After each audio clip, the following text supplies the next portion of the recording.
Hey guys, good morning. स्वागत है अपने इस यूट्यूब चैनल पर। आज के इस वीडियो में हम कक्षा 12 के विद्यार्थियों के लिए ज्योग्राफी यानी भूगोल के महत्वपूर्ण लघुत्तरीय प्रश्न लेकर आए, जो परीक्षा से वेरी इंपॉर्टेंस रहेगा। दोस्तों, ये सब लघुत्तरीय क्वेश्चन कई वर्षों परीक्षाओं में पूछे जा रहे हैं। तो आइए देखते हैं। क्वेश्चन बहुत सरले हैं, आपको याद हो जाएंगे। देखो बच्चों, 2000 NCERT रहेगा और सभी बोर्ड के स्टूडेंट्स के लिए मोस्ट इम्पोर्टेंट रहेगा।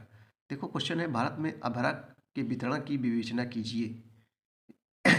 भारत में अभ्रक के वितरण की विवेचना कीजिए। देखो कई वर्षों बच्चों परीक्षाओं में पूछा जा रहा है। सही उत्तर देखेंगे हम लोग।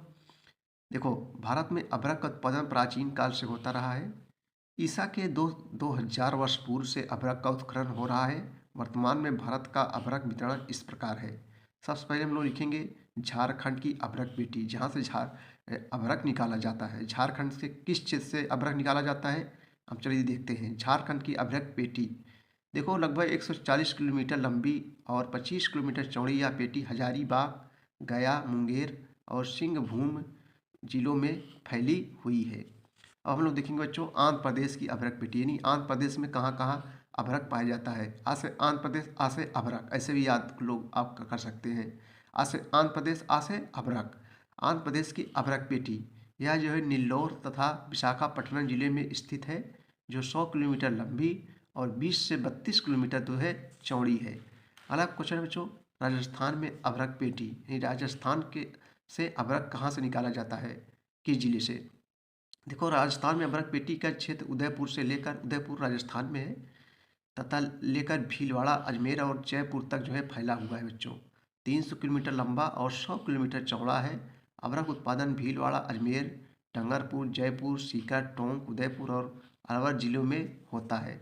चौथा है भारत में अभ्रक उत्पादन के क्षेत्र। भारत में कुछ और राज्य हैं जहाँ से अभ्रक निकाला जाता है, जैसे उड़ीसा में घेनकनाल, संबलपुर, कोरापुट, गंजम जिले, और छत्तीसगढ़ में बच्चों बस्तर जिला, तमिलनाडु में कृष्णा, सलेम और नीलगिरी जिले, और केरल में नच्चूर और पुन्नानूर जिले आते हैं, और कर्नाटक में हसन जिला, हरियाणा में नारनौल और गुड़गांव जिले, हिमाचल प्रदेश में किन्नौर जिलों में भी अल्प मात्रा में अभ्रक उत्पादन होता है। तो बच्चों इन सब क्षेत्रों से अभ्रक निकाला जाता है। चलिए अगला लघु उत्तरीय प्रश्न देखेंगे बच्चों, जो मोस्ट इंपॉर्टेंट से भी है, कई वर्षों परीक्षाओं में पूछा जा रहा है। भारत में जल संरक्षण के उपायों का वर्णन कीजिए, यानी जल को संरक्षण कैसे किया जा सकता है। आइए इसको उत्तर देखेंगे, बहुत सरला है। आगे आ जाए बच्चों, आप लोग जरूर कर लेंगे। भारत में जल संरक्षण हेतु निम्नलिखित उपाय काम में लाए जा सकते हैं। निम्नलिखित आ जाए तो नंबर 1, कैसे जल को संरक्षण किया जा सकता है। नंबर 1, नदियों पर बांध बनाकर जल राशि को कृत्रिम झीलों में एकत्र किया जाए। कृत्रिम माने जो मानव ने बनाया है। नंबर 2 बच्चों, वर्षा काल में व्यर्थ बहकर जो चले जाने वाले जल को एकत्र कर उसका उपयोग शुष्क काल में किया जाए। नंबर 3, वर्षा के जल को सिंचित करने के काम में रेन वाटर हार्वेस्टिंग का राष्ट्रीय कार्यक्रम के रूप में चलाया जाए। नंबर 4 जो है, सिंचाई सुविधाएं बढ़ाने के लिए सदाबहार नदियों से नहरें निकाली जाए, जो नदियां हमेशा बहती रहती हैं। नंबर 5 है बच्चों, गाँव में तालाबों का विकास किया जाए। तालाबों में जल संग्रह करके भूमिगत जल को जो है सुधारा जाए। नंबर 6, सिंचाई में जल को समुचित उपयोग करने के लिए ड्रिप एवं स्प्रिंकलर सिंचाई की विधियों को काम में लाया जाए। ड्रिप एवं स्प्रिंकलर सिंचाई क्या है बच्चों, देखो ये पानी की बचत करने की सिंचाई की एक विधि है। इसमें जो है पानी की बचत होती है, समझ रहे बच्चों, और पानी जो है जड़ों तक आसानी से पहुंच जाता है। नंबर 7, भूमिगत जल का उपयोग बड़ी सावधानी पूर्वक किया जाए। नंबर 8, राष्ट्र की नदियों को परस्पर जोड़कर जल अभावग्रस्त क्षेत्रों को जल सुलभ कराया जाए। नंबर 9, दैनिक तथा औद्योगिक उपयोगों में जल का विनाश से रोका जाए। नंबर 10, देश में जल संसाधनों के वैज्ञानिक उपयोग तथा विकास के लिए राष्ट्रीय जल नीति अपनाई जाए।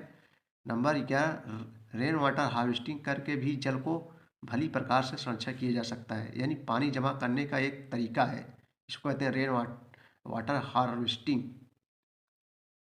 चलिए अगला क्वेश्चन बच्चों देखेंगे, भारत में सिंचाई के साधनों का वर्णन कीजिए। देखो ये भी इम्पोर्टेंस है। देखो भारत में सिंचाई के साधन कौन कौन से, जैसे कुएं एवं नलकूप, नहर एवं तालाब भारत में सिंचाई के प्रमुख साधन हैं, मोस्ट इम्पोर्टेंस है। भारत में सिंचित क्षेत्र के लगभग 56% भाग में कुओं और नलकूपों द्वारा सिंचाई होती है। उत्तर प्रदेश, पंजाब, तमिलनाडु, महाराष्ट्र, गोवा, बिहार और झारखंड में कुएं एवं नलकूप सिंचाई के प्रमुख साधन है। हरियाणा, महाराष्ट्र, बिहार, राजस्थान तथा गुजरात में भी इन साधनों का प्रयोग होता है। मध्य व दक्षिण भारत में तालाबों द्वारा सिंचाई की जाती है। आंध्र प्रदेश, तमिलनाडु, कर्नाटक, पश्चिम बंगाल तथा उत्तर प्रदेश में तालाबों द्वारा सिंचाई की जाती है। देश के 31% जो है कृषि भूभाग की सिंचाई नहरों द्वारा जो है की जाती है।